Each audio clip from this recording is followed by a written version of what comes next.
Welcome back, YouTube. As you can see, got the front bumper painted and installed. It wasn't too hard. Whole lot of taping, whole lot of masking. The paint, it's, I don't know, I'd say about an 80% match. Good enough for me. But it's a fiberglass bumper, and I want it to protect it as much as possible before I go ahead and lower the car a little bit more. As you can see, I've been keeping a safe riding height. But today we're going to be installing the Battle Aero front splitter. It's a chassis mount splitter. I went ahead and got their hardware kit as well. And hopefully that'll allow us to drop the car a little bit and not damage the fiberglass bumper as it inevitably scrapes stuff. So, all right, stay tuned. We'll get this bumper pulled off and start trying to line it up. Okay, so as I'm slowly getting this thing lined up, I wanted to stop and show you guys how it actually mounts up. As you can see, I had to take off the bumper and the actual bumper. So right here, this metal plate is what your bumper mounts to. And then you got two 12s up here and two 12s down here to take this brace off. If you have a Nismo like me, you're gonna have this strut bar that's also lined up. It connects here on this end and here on this end. So I had to take all that off to get to it. And then you slide this plate up behind there, screw it all back together, and then you can adjust it for your height. As you can see, they've cut some slots in there so you can adjust it up and down. So what I had to do was put it on there, had everything loose, and then I put the bumper back on, and I pretty much set the bumper in place where it needed to be. Moved this up to touch the bumper, and I've put this box under it to support it, to hold it in place, pulled the bumper off, and then tightened everything up.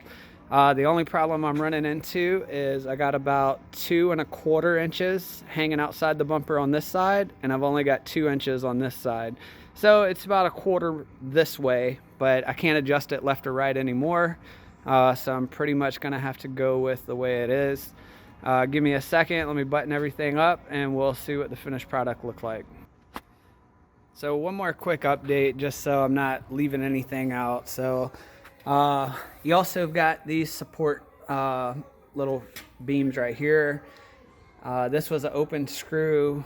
What I ended up doing, because my aftermarket bumper just sits on this, I swapped this one out with a smaller screw and put that screw here to hold it. And I mean, it's pretty sturdy.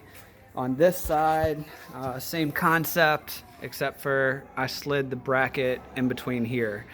And then it's mounted down here. Then they got some weather stripping, goes around the whole edge.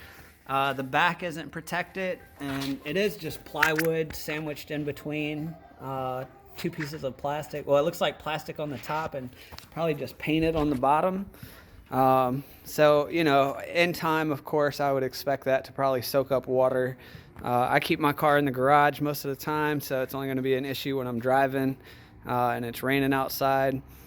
So one more thing, I decided to leave out the Nismo torsion bar, because when I go to mount it, it's actually hitting on this bracket here, and it's hitting on that bracket there. So it's not letting me go in. I know I can easily grind this down, but I'm just gonna run it without the torsion bar for a while.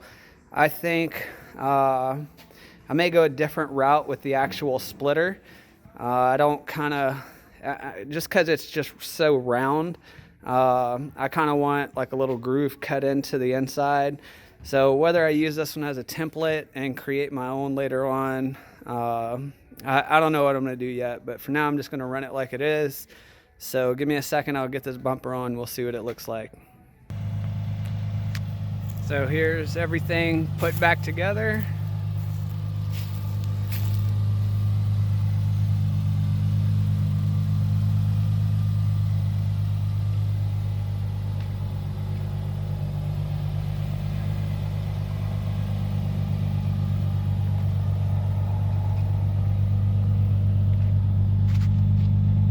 Sticks out a little bit on this side, a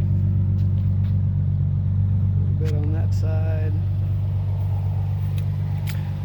So it's actually a pretty big lip. It sticks out front.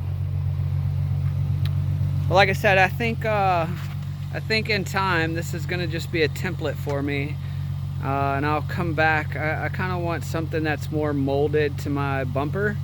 So I'm gonna look and see what my options are. The mountain kit, definitely worth the money. If you're good with a saw, you could probably make the actual splitter yourself. Like I said, it's just a piece of plywood with some ABS plastic on top. It's painted on the bottom. So hopefully this protects the bumper. I'm not gonna jump on it like they do in the videos. I will tell you it's pretty stout. I'm gonna go drive around with it for a little while before I actually lower the Z. I got to do some trimming in there too, so it doesn't cut the tire where the car spliced together. But that's it. Battle Aero front splitter. What do you think? Should I do the wing too? We'll see.